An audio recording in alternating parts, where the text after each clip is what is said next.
Folks, welcome into the Crossing Swords post-game report. I'm your host, IB. Mike was muted the entire time because I was clicking around and I did not realize that this wasn't down. Dwayne, I need to get a gauge for you right now, how you're feeling as we get into the beginning of this. Obviously, a tough one coming out of that 2-week break. Do you want to mute my microphone now, or do you really want me to go? I mean, I literally got nothing good to say. Like, no shots in the third period, really? And your answer, Ralph Kruger, was to go back to 9, 23, and 4? Like, you gave Jeff Skinner 2 periods at the top line after no team practicing for 2 weeks! And we're going to go back to that. You gave it 2 periods, no shots in the third period! That's the answer! Like, that's the answer! Like, holy shit! Like, the NHL is a fucking joke! A joke! Like, it is a competitive disadvantage for them to play anybody else but the Devils, but you trot them out against the Islanders, who've been playing like every other team for 2 weeks. They just got their goddamn head coach back yesterday, and you got them playing against another team but the Devils. This is why the NHL is an absolute train wreck. It is still not even considered a major sport amongst the major sports. It is a joke. I can't stand it. I can't stand the mediocrity of the coaching of this team right now. Like, you give Jeff Skinner 2 periods. Did it even last 2 full periods on the top line? It's a joke, man. It is an absolute joke. The effort from that team in the third period was a joke, and I can't friggin' stand anymore. Yeah, I get it. I'm cutting them a little bit of slack. It may not seem like it because, again, we haven't played in 2 weeks. We have 3 taxi squad players on defense. Like, I don't know anymore, man. Like, I don't know. I just can't even deal with it anymore. Like, just the trash ass reporting in this friggin' city. Just the trash ass, just the mediocrity of, like, literally just a decade of just BS. Oh my God. Yeah. Dwayne, I think we all feel it. People are feeling it right now. They might need another full-on rant. Dwayne, I understand where you are, and I want to be so upset with this team, but I can't blame the team so much as, like, it's just this whole ethos of this whole entire organization right now is just failing, and it's just over and over again, different smacks in the face, any which way possible, and it never just seems to get any better. And I don't know if it ever will. Kanzi, do you have any bright twist on this? Let me tell you, if I was covering the game in the press box, what my lead would be for my game story. Are you guys ready? You sitting tight for this? The Buffalo Sabres did not have a shot in the third period would be my lead right now. And I would just end it with a period, not even give any stat lines, and say sayonara. Because, guys, like, this is putrid. This is where we're at right now. Really? Like, you try to stay objective, you try to enjoy it, and it is a privilege to cover the team. It is a privilege to give your thoughts and your opinions. And, I say this with, from the bottom of my heart, it just makes those teams that we enjoyed grow up watching seem just light years away. I mean, to the point where, like, I don't know, man, like, what else can they do? Do you trade people? What do you do? I don't know. No one has an answer apparently, but I'm at a loss for words. Let's put it that way. And I just don't understand what Kruger's trying to do. If he's rusty, great. I work it out. But I literally don't understand what we're doing right now, what the plan is. And I'm honestly really disappointed too. I'm going to get a lot of crap for this because he was on the COVID list, but I'm really disappointed in Taylor Hall. I expected more out of him this season, but yeah, here we are. And, like all the hockey fans, hockey players say, here we are, and we're on to the next game because that's what we do here in Buffalo. So yeah, and before I throw it over to the Islanders boys, I just want to give a shout out to our sponsor, Manscaped. They are the top in men's below the waist grooming. They offer precision engineered tools for your family jewels. They obsess over their technology developments to provide you the best tools for your grooming experience, including a 7,000 RPM motor and anti-nick technology. Dwayne, I see you might need that maybe to shave your head or something like that. Who knows? But make sure you get over to manscaped.com. Use promo code Trainwreck. Get yourself 20% off and free shipping. Again, that's promo code Trainwreck for 20% off and free shipping at manscaped.com. Dewey and Rob, what did you see in that game? Was it really just another trademark Islanders style win, or did the Sabres really just come out and lay an absolute goose egg in the third period? It might have been a little bit of both. There was really not much more the Isles could have done to maybe get those 2 points, but the Sabres 2 weeks off definitely gave the Isles that advantage there. And like Dwayne has been saying for the last couple of weeks, and I always agree with him, the NHL should have had it set it up to where both teams were out for 2 weeks. Give them a 4-game series there to get back into the grind. Both teams have a disadvantage coming into a very, very hot division. But we got to see Brock Nelson and Josh Bailey finally get on the board here, and Varlamov has been absolute just a stunt between the pipes. And the Islanders are 4-0-3 in their last 7 games. So how you doing? Exactly what Kat said. This was an Islander-style win. If you ask Barry Trotz, the first thing he's going to say, that's the Islanders' way. It was clean defense. You got as much offense as you needed, and you played stellar hockey, 7-game point streak. We're moving on. We're in third place alone right now, 1 point away from second. We're just moving up the standings. The Islanders to the moon. To the moon. We do have one more thought, Robbie and I, and here it is. All right. We get right back to it. We gotta get right back to it. Wow.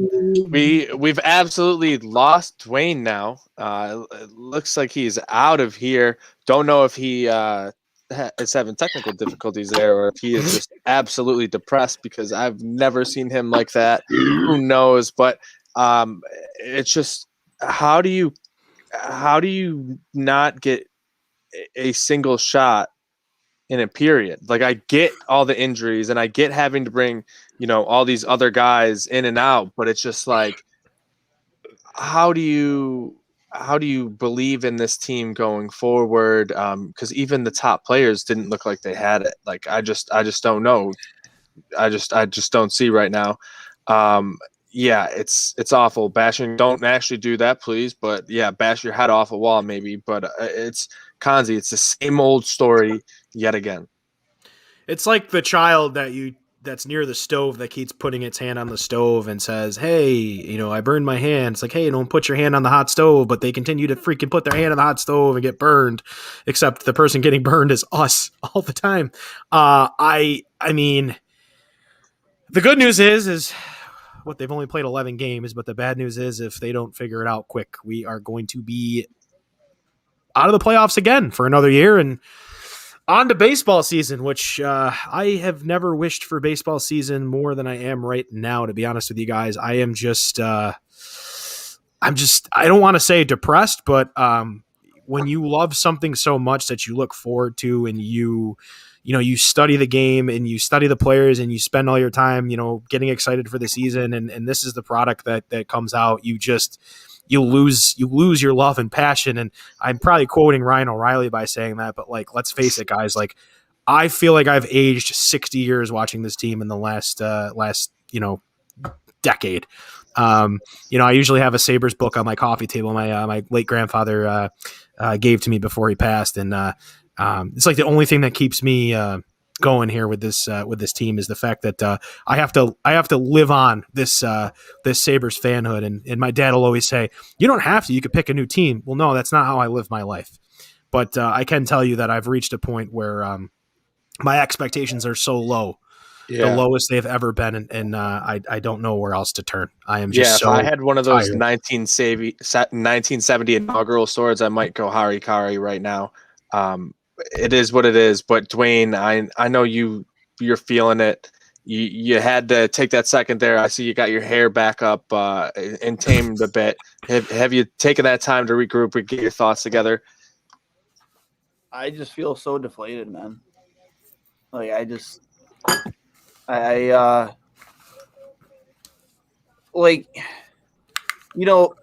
don't like to be a person who like his entire week is ruined by a sports team, but I've grown up around this team. I grew up in hockey rinks. I grew up in that arena, and it's bad enough that I can't go to a game. To see performances like that after not having it for 2 weeks, I'm jealous of the Toronto Maple Leafs right now. Like, I'm so jealous of that team. I'm so jealous of how, even through all the mediocrity they've gone through, that like now they're performing at a high level. You see other non-hockey markets who have great hockey teams, you look at us and we're just such a good hockey market and who loves hockey. You see it in the ratings every year in playoff time when our team isn't even in it. And it's just so deflating, man. It's just like, when will we catch a break here? When will we finally just have a good hockey team again and just not have to, we finally get an elite player and Jack Eichel and a franchise defenseman and Rasmus Dahlin. And we just can't make common sense decisions, either whether it's through players that you sign, contracts that you sign, lineups, and it's just it's a constant. We all see it. Why don't they see it? Why are we told by ownership that we see things that you don't? Why are we told by ownership that we're building? We care. We care. Well, clearly you don't. Clearly, it just doesn't seem like you do. Clearly, it seems that you care more about the other team that you own more than you care about us. Because let's face facts, you make a point of it to get more TV time. When it comes to that team, you have podcasts about that team that one of your two owners appears on. And where are you for this team? Where are you? You see that no shots in the third period. People should be fired over that. Honest to God, I don't care if you're coming off a 2-week layoff. That is piss poor. People should be traded for that. People should be sent, cut for that. I just can't anymore, man. Yeah, it's absolutely tough. How do you get behind this? You don't see it ever, turning the tides. We were so excited through the tank because we thought there was that light at the end of the tunnel. It was McDavid or Eichel, and we'll build our franchise around them and everything will get better. And then you add some names and then they all fail and it's just nothing. Pagula for Dolan, no. Dude, I'm a Knicks fan, and I'll tell you I wouldn't do that deal. That dude needs to be in the bottom of the Hudson River tomorrow. Dolan should have no piece in any sports franchise anymore. No, absolutely not. But yeah, it's just the same old from the Sabres yet again. Dewey, Rob, thanks again for joining us in this one. Obviously, your Isles got a big victory. We'll be back at it tomorrow, looking to do the same thing all over again. Hopefully, with probably Carter Hutton and Yeah, I Ilya don't think it gets any better.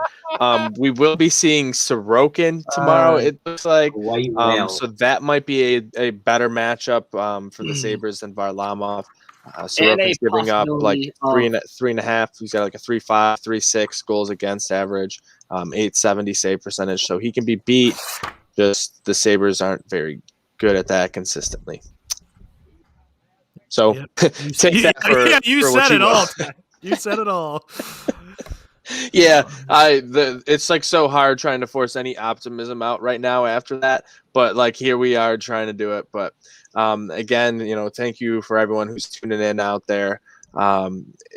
It's tough on you guys. It's tough on us. The Sabres are not performing the way we'd like them to.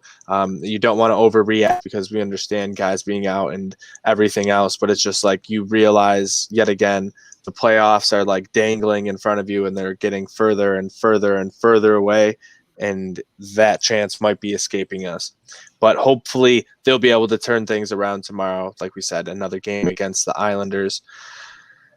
Hopefully it's better because the Islanders are on a nice little point streak now, 7 straight games getting at least 1 point, and they're surging here in that Mass Mutual East Division. That'll wrap it up for us here on the Crossing Swords post-game report. Make sure you get over to manscaped.com and use promo code Trainwreck. Get yourself 20% off plus free shipping. Yes, I'm sure they'll learn from this. That's probably the buzz phrase right now from Ralph Kruger in that locker room. Yeah, Davidson will learn from this. It's a great time, good experience getting out there with the guys. Yeah, well, we don't have time to waste this year in this shortened season. The playoff life is flickering before us. We need to get out there and go after it, go on a point streak and figure things out. Hopefully you get McCabe back, and that'll be, I think, a big addition. Maybe Ristolainen as well, but you never know. So that'll wrap it up.